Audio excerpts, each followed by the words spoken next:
We are now live on YouTube, and we're gonna go live right now on Facebook. Good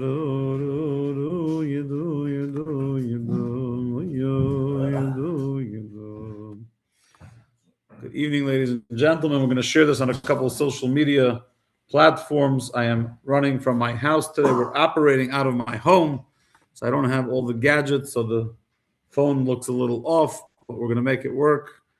And we're going to learn some heavy duty Hasidic insight to transform our lives. So hang tight. I'm just going to share this in two more places, and then we'll be good to go. I didn't know. Was that after the game, before the game, during the game? It was during the game. At the end. Listen, with that kind of crowd, if that was the biggest issue we had, we were doing good.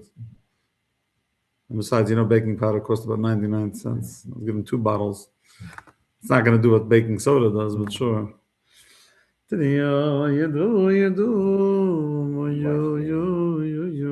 Super Bowl party we had at the shul. For who? For the Masons, not for the homeless people. Masons and for their friends and family. Right, not for the homeless. No.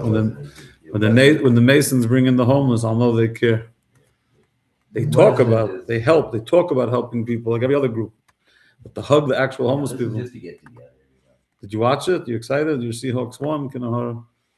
Okay, ladies and gentlemen, we are on all our platforms. Good evening. We are going to dedicate tonight's. Let me let all these people in. They were waiting. We are going to dedicate our class tonight in memory of Moshe ben Meir, right? Mitchell, that's the name, Moshe ben Meir. Mitchell, for whatever reason, decided to keep it a secret from me that he had yahrzeit this week, and he has yahrzeit for his dad. So he didn't tell me, so I didn't know, so I couldn't do anything for him. But now I found out through Facebook. So we're going to dedicate our learning for the neshama of Moshe ben Meir, that he should shower blessings from on high to his son and all his family here in this world, and be a guardian angel from on high for Michal Pinchas ben Moshe and his entire family. So we find ourselves in the portion of Mishpatim. Last week we read the 10 Commandments, the portion of Yisroi. And this week we go from Yisroi, from Jethro and his conversion to Judaism and the giving of the 10 Commandments to the details, the nitty-gritty details. And if you study the daily parsha of Chumash, you will notice, I'm going to push this a little bit. Yeah, very good. No, it's good. It's good. You will notice that there's Rashis are very, very long. In Chabad, we have the custom to learn every day one section. On Sunday, the first Aliyah, Monday, the second Aliyah. And the verses are not so long, but the Rashis with the explanations, with the nitty-gritty laws, the laws of slavery and maidservants and witchcraft, and so on and so forth, is very, very detail-oriented, and details matter. And on Sunday we were just talking about it. On Sunday we had the honor of hosting the Super Bowl for the homeless, and often we wonder how people end up in a downtrodden reality where they're literally living on the streets.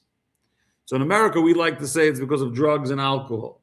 Primarily, we like to say that because it lets us off the hook. Now we don't have to do anything about it. We don't have to care about it because it's their fault. They're drug addicts and they're alcoholics. And is there some alcoholism and drug addiction? Absolutely. Is that part of the problem? No doubt. And if we kept drugs out of this country and we went back to the prohibition against alcohol, we'd probably have some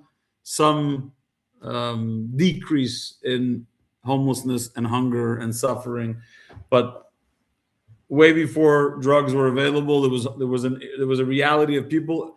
Like the Gemara says, Misha ein lo bayis ein adam. Someone that doesn't have a home is not a person. What does that mean? They don't have the ability to live like a functional, healthy human being, and it affects your entire existence when you don't have a home to go home to at night. But sitting with the homeless people on Sunday, or as they call it today in 2026, the unhoused people, it's the fancy way of saying homeless, because again, it makes us feel better. It's not about the homeless people, it's about the people talking about them should feel good about themselves. I would never call someone homeless, just unhoused. So the reality is that when talking to these people, you find out that each of them has a story that led them to where they are. One of the women I was speaking to, and I wrote about this, she used to work at Livingston Memorial Hospital before it was Livingston Healthcare. When I moved there, it was Livingston Memorial Hospital. She would sterilize the equipment in the OR. And then she fell on hard times. And before you know it, one thing leads to the other, and she's living out of the warming center. I thought about this because this week's parsha begins when we talk about the laws that the parsha begins with, as it relates to the nitty gritty, if you wish. It starts with the laws of slavery. And we could sit here and pontificate about why Judaism or religion would allow for slavery. The reality was slavery was a reality in the world, and the Torah guided us in how to do it in the best fashion, the way God would want a Jew to have a slave. You like saying the word servitude better than slavery, that makes you feel better, no problem. But there's Jewish slaves and there's non-Jewish slaves, and they don't have the same rules, and that makes people very uncomfortable, but I don't understand why. I treat my children better than I treat my neighbor's children. I try to treat my neighbor's children nicely too, but they're not my children. I don't have the same obligations to my children. And we, the Jewish people, treat our family as family. And so we're going to treat our Jewish family different than we treat the rest of the world. Doesn't mean the rest of the world is bad. God forbid, the rest of the world, everyone's created in the image of God. There's just a special category of family, and the Jewish people are a family. But what's interesting is that we went from the giving of the Torah at Sinai, and now we're getting into the rules, right? So you think, how about we start with the laws of kosher, the laws of mikvah, the laws of Shabbos, the laws of Yom Tov, the laws of mezuzah, tefillin, Torah reading, things that we do more often? No. Let's start with these words. These are the laws that you should set before them if you buy a Hebrew slave. Literally, the next verse 2. If you buy a Hebrew slave who is sold into slavery by the court because he could not repay his theft, he shall work for 6 years, but in the 7th year, he's to release without liability. So it talks about the laws of slavery. Specifically, if you want to use Talmudic terms, there's an Eved Ivri and there's an Eved Kanani. There's a Canaanite slave and a Hebrew slave, a Jewish slave, an Israelite slave. Tomorrow night, actually, in my Tanya class, we're going to be delving into that because there is a difference Kabbalistically between the soul of a Jew and the soul of a non-Jew. People often wonder why in Judaism intermarriage is prohibited and why we make such differentiations about a non-Jewish person's cooking and the milk that, when we have milk has to be seen by a Jew and the bread baked by a Jew. It's not because we think when a Gentile turns on a fire, the bread is baked any worse than when the Jew turns on the fire. It's not about the baking process. It's not about the cooking process. It's not about the Gentile not being a good enough person for the Jew. Kabbalistically, they don't work together, just like fire and water don't. They're not opposites. They're two different elements, and each have their specific role in the world. And when God said, here's the prescription, this is what he said. So there's Canaanite slaves, there's Hebrew slaves, and he begins with the laws of Hebrew slaves. And what I share with you tonight is taken from two unique talks from the Rebbe. One from the early years, maybe the 50s or 60s. The second one was more recent, was 1987. And the Rebbe says we need to have a little bit of an understanding here. And the question is, again, it's so basic but profound. First of all, you want to start with the laws after Sinai to educate the Jewish people? Did you really have to start with a law of Hebrew slaves that only applies when the Jubilee year is still in function? So there's something called Shemitah, the sabbatical years, and then there's Yovel, the Jubilee year, which happens every 50th year when they were still counting that cycle. It's been thousands of years since the last time we had a Jubilee year. So you pick a law that only applies when the Jubilee year applies. And you're talking about a unique circumstance where a person was a thief. They stole. Not an armed robbery. That's a gazlan. They stole. Meaning they went in the middle of the night and they're stealing by definition. Thievery by biblical definition is someone who takes something when no one's watching, not a brazen armed robber, but a thief. So this person stole, and he was caught, and he can't afford to pay the restitution to repay. There's no other choice. So the rabbinic court, the Bet Din, sells him into slavery to pay up his debt. How many Jews are caught like that? It means you have to be a thief, not a burglar. You have to be caught, not shot and killed, because remember, in this week's Torah portion, it also says, if someone comes into your house at night secretly to steal, and you don't know who they are and what they're doing there, you can, in self-defense, you have to assume they're going to kill you, and you're allowed to kill them. So you have to be a thief, not get caught, not get killed, and then later get caught, not have enough money to repay what the Torah says you have to repay, depending on what you stole. If it's just monetary stuff, you pay double. If it's a lamb, you pay 4 times. If it's an ox, you pay 5 times. You can't afford to pay. The Beis Din will force you to pay by selling you into servitude. Why would you start the laws of basic Judaism with something so unusual, something that doesn't happen very often? It doesn't happen at a time, right? The time frame that it happened, there was only when the Jubilee year existed.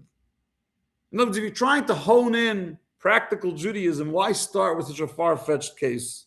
And it's a good question. Because honestly, I know from the questions I've been asked over the years, Rabbi, what's up with the slavery in Judaism? Maidservants, and the father sells the daughter. It makes a lot of people crazy. Why couldn't you start with building a sukkah? Right? Here's the 10 Commandments. And by the way, here's the next mitzvah. Every year when it comes the month of Tishrei, you build a sukkah and you shake a lulav. Every year, Passover, you eat matzah. Every door in your home should have a mezuzah. We have to wait for the mezuzah all the way for Deuteronomy? Tell me now. Let's make it fun. Don't.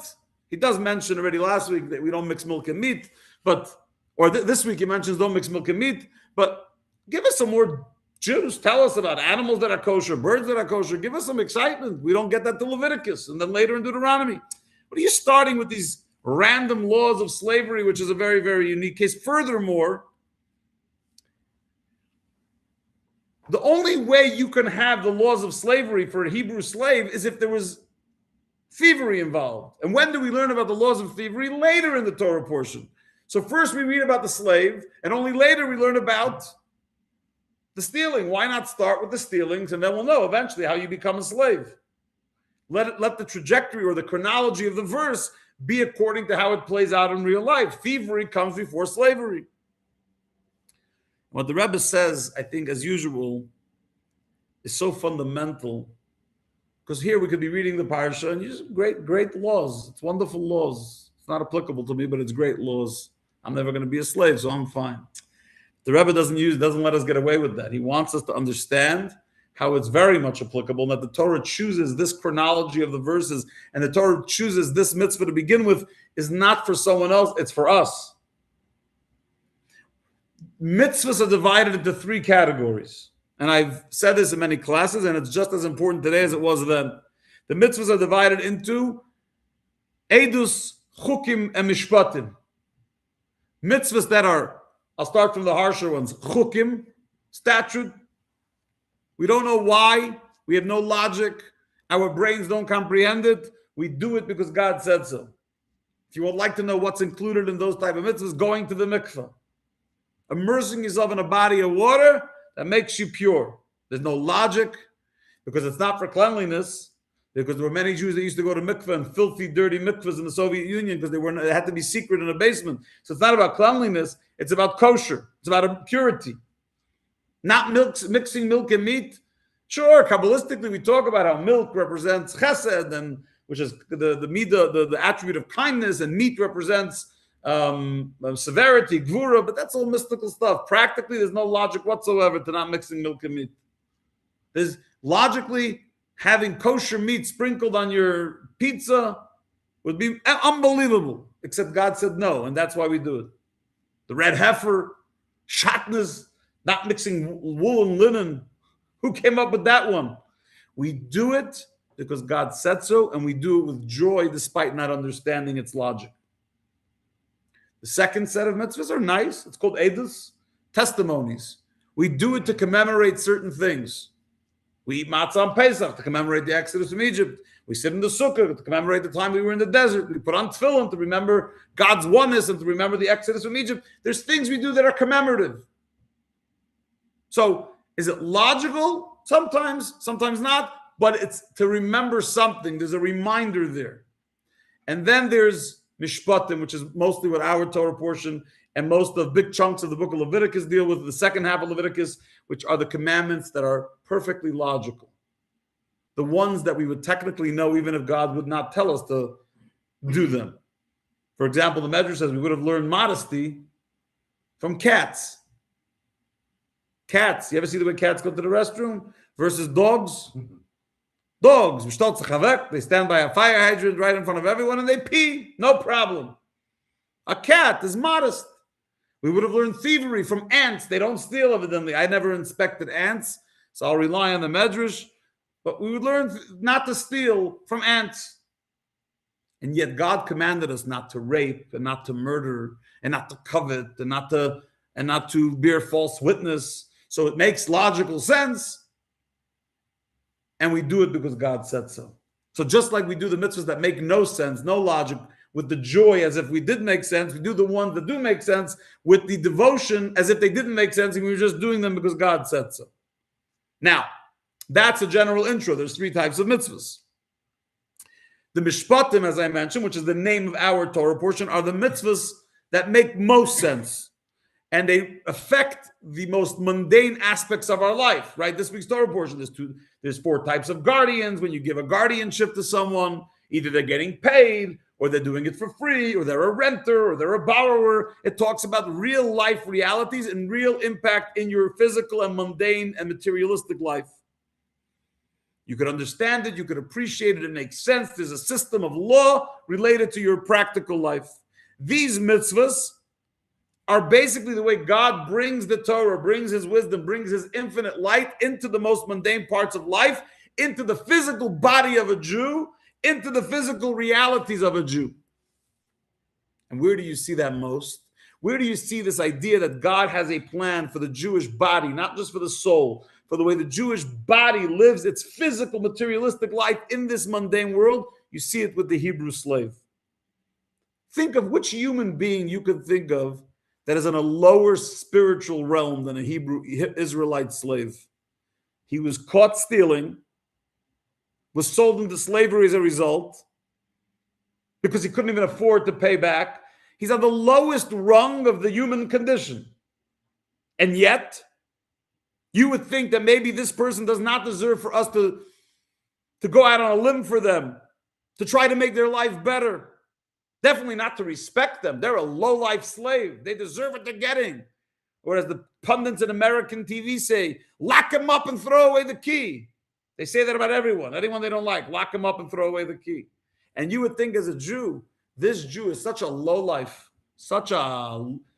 he stole, he got caught, he ends up being sold into slavery. What a low-down creature. I'm going to worry about his honor. I'm going to worry about taking care of him. I don't care. Let him get on the street. Go. Who cares?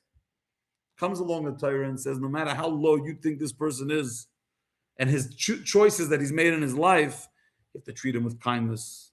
You have to treat him with mercy. You have to treat him with dignity. You have to treat him with respect. You have to make sure that while he's your slave, you're making sure he's sustained and his wife and children who are still living at home are sustained and taken care of. And when the time comes, you let them out for when the seventh year arrives in Shemitah year, they go out the seventh year. So the laws of the Hebrew slave really represent the specialty and the holiness of the Jewish person, not just their soul, but even their body. Because what are you taking care of with mercy and kindness? You're taking care of their body, their food, their shelter, their basic necessities. And you are taking care of the body of a Jew who made the most severe mistakes. Now, obviously, you say, well, he's not the most severe because he's not a murderer. Well, a murderer in Judaism gets put to death. We're not talking about that. We're talking about in the societal norms. Oh, you got caught. Okay. You're going to slavery. No, you're a lowlife. You're a real lowlife. And yet we believe you deserve human dignity. I was having a meeting this week on Monday with a pretty prominent lawyer here in town. And for those that I want to clarify, I was not meeting with him because I need a lawyer. He's a Jewish lawyer that I was having a fabrengen with. That's a bottle of whiskey. And I want to clarify. If I ever need a lawyer, I'll notify you. And we were sitting and talking, and I told him that in this week's parsha, it talks about how if a guy steals a lamb, the Torah says he only pays 4 times as much. But if he steals an ox, he pays 5 times as much. And one of the reasons the Gemara gives is that the poor guy that stole a lamb had to carry the lamb on his shoulders. It's a big schlep, and it's embarrassing. So because we care about his dignity, the thief's dignity, we make him pay one amount less than stealing an ox because he had to actually schlep the lamb on his shoulders. You say to yourself, we care about the dignity of a thief? The guy's stealing a lamb. What do I care about his dignity? But that's our human mistake. We think just because a person has a major flaw and they're making a major mistake, they're not worthy of dignity. And that's not our call. It's one of the biggest issues in our society is dehumanization. We decide someone's not. Now, I'm not saying there's no people that deserve to be taken out of society. Even the Torah believes. People that hurt children, for example. People that are hurting other human beings, but especially children. Of course, we have to take them off the street. Now, in Torah's view, many of them would just be put to death, and that would be the end of it. But we don't have that system in play today. So the way to do it is you lock them up. But if someone steals, and society doesn't pause to ask, why did that person steal? By the way, I don't want anyone to think that I'm defending the ridiculous laws in California of how they deal with stealing $900 and under, or whatever this silly. They have silly. That's not what I'm talking about. Society needs to have law and order. For it to function, there has to be law and order. It's one of the 7 Noahide laws. But as human beings, not as communities, not as collectives, each of us individually, how many times have we seen a story on TV or in the news or in the newspaper or heard about someone who stole? Oh my gosh, that woman embezzled $200,000 from a nursing home or from their old patient. It's a terrible crime and they should be held accountable. But did anyone ever pause and say, why did she steal? What was driving her to steal? Now, you could say the conclusion to every case is greed. But if it was greed, why sometimes they only steal 20,000, not 1 million? Greed is very addictive. Sometimes they just need the 20,000. And again, I'm not defending the stealing. I'm just saying we need to recognize that behind that thief is a human being created in God's image that made a very, very poor choice. It does not mean we get to limit the human dignity. Now, I'm not talking about terrorists. I go back to what I said after the JLI class yesterday. Terrorists who are out to harm society, to maim and murder. There's a program for that in Judaism too, and it involves human dignity, but the way we provide them with human dignity is giving them a dignified burial. Sometimes that's the only dignity you can give, is give them a dignified burial.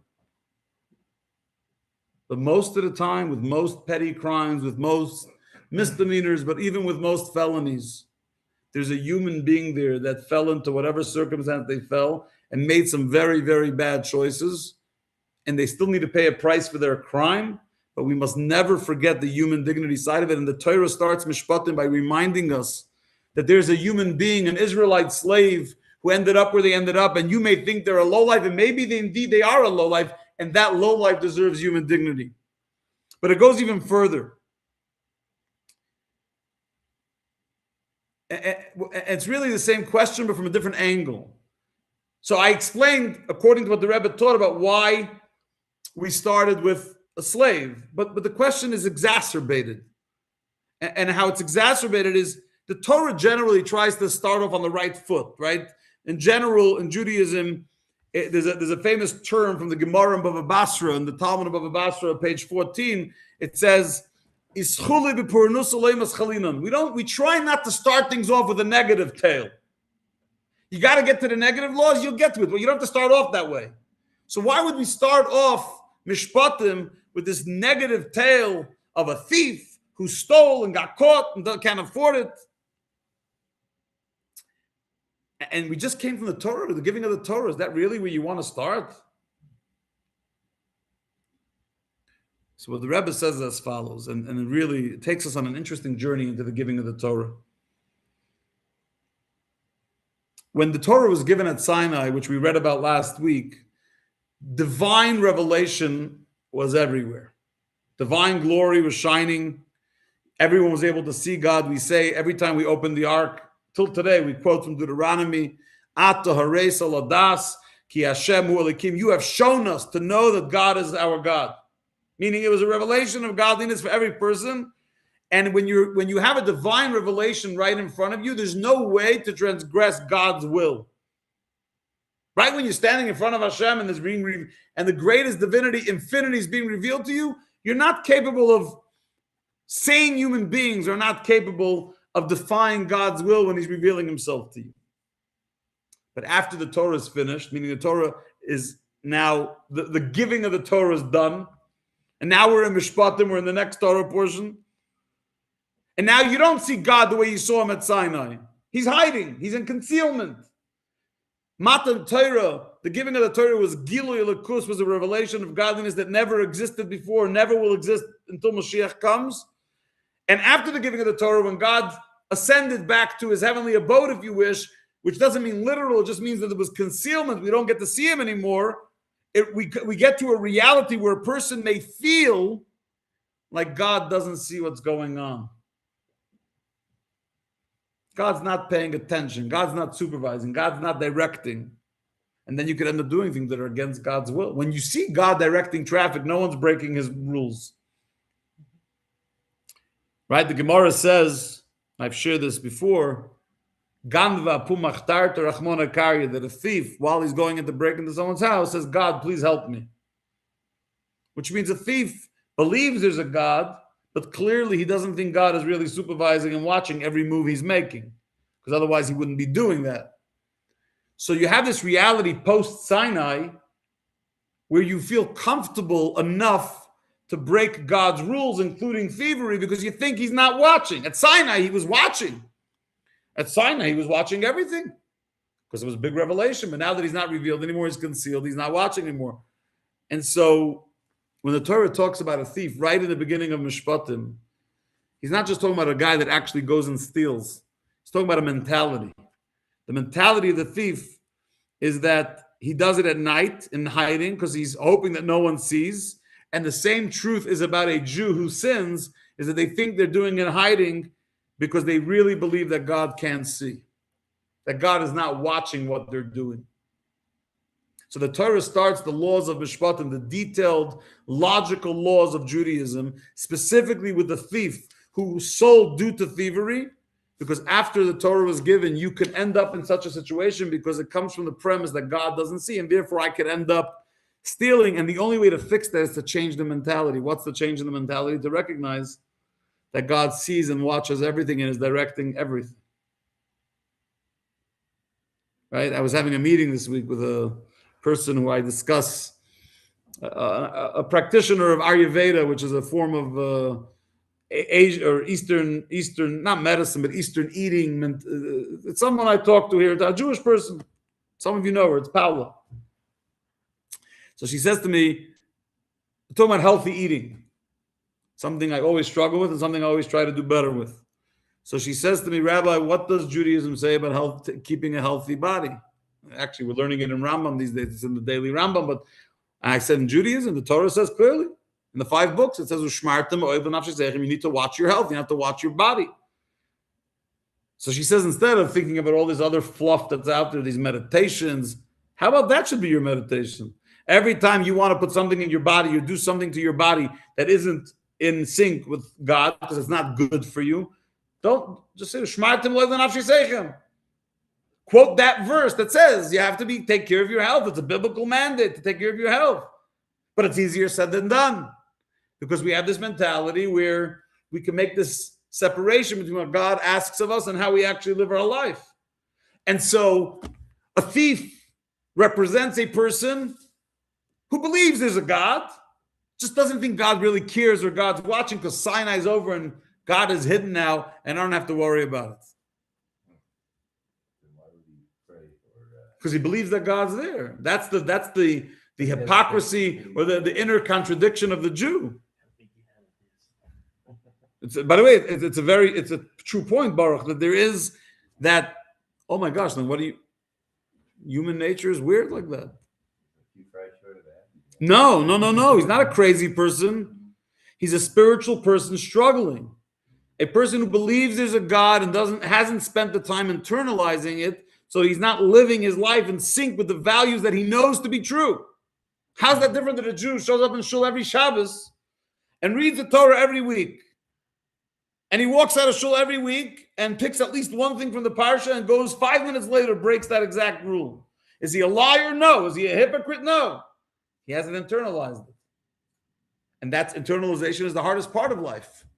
I can believe that salami is bad for me. I do.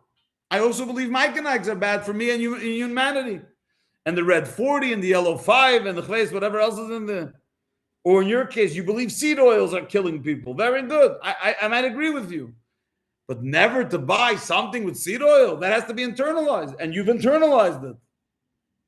Just like I've internalized kosher. So it's not a lack of belief. It's a lack of internalization. And so Mishpatim starts with the case of a slave. Because how do you end up in slavery? How do you end up enslaving yourself to the isms of the world, whether it's secularism or other isms, is when it all starts from stealing. And what does stealing mean? A recognition that I think God exists. I just don't think he's watching what I'm doing. And how do you get freedom? How does a slave end up being freed? For 6 years you work, and in the 7th year you go out, which means you spend the time doing the work to transform yourself, to recognize the internalization that God is running the show, and you become a changed person. And then it's not about the master freeing you, it's about you becoming a free person.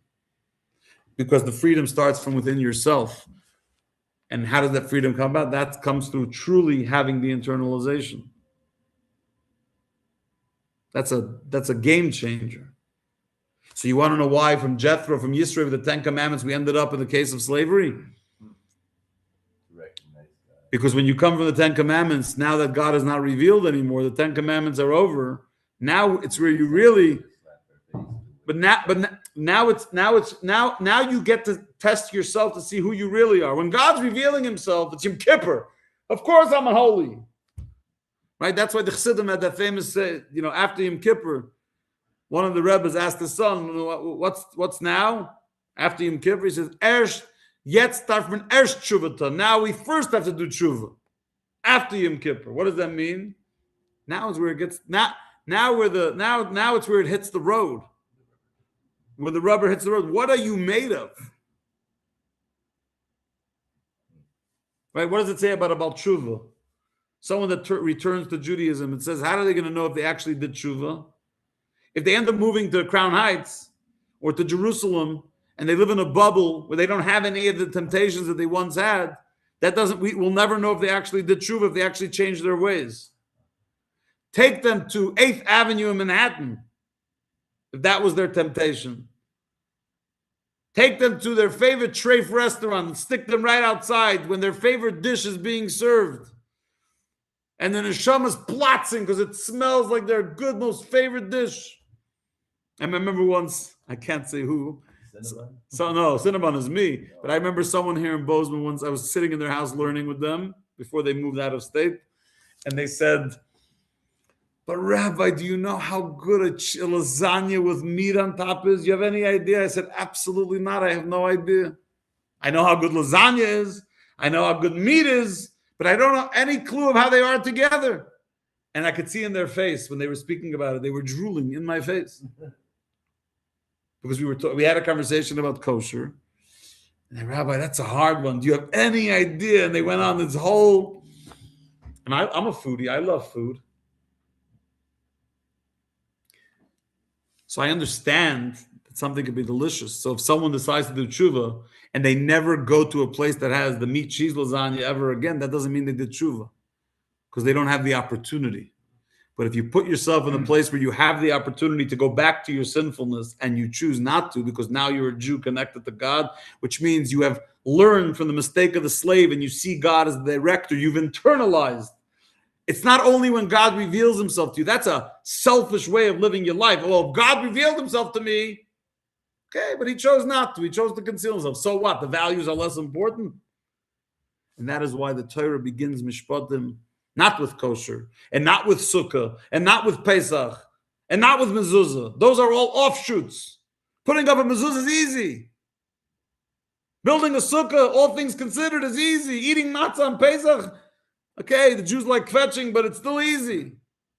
Changing your fundamental view of the world to see that every facet of your life is guided by God, even when God is concealed, and recognizing that no matter how low a person may go, they are valued and deserve human dignity because B'Tselem Elokim bara Isam, because they're created in the image of God. You take those two ideas, you internalize your relationship with God, which automatically allows you to see human beings the way God sees them, not as lowlifes, not as unworthy, not as criminals, but as people created in the image of God who have gone off the deep end, and they still deserve our kindness, and they still deserve our respect, and they still deserve human dignity. And we are not and never should be in the job of dehumanizing others.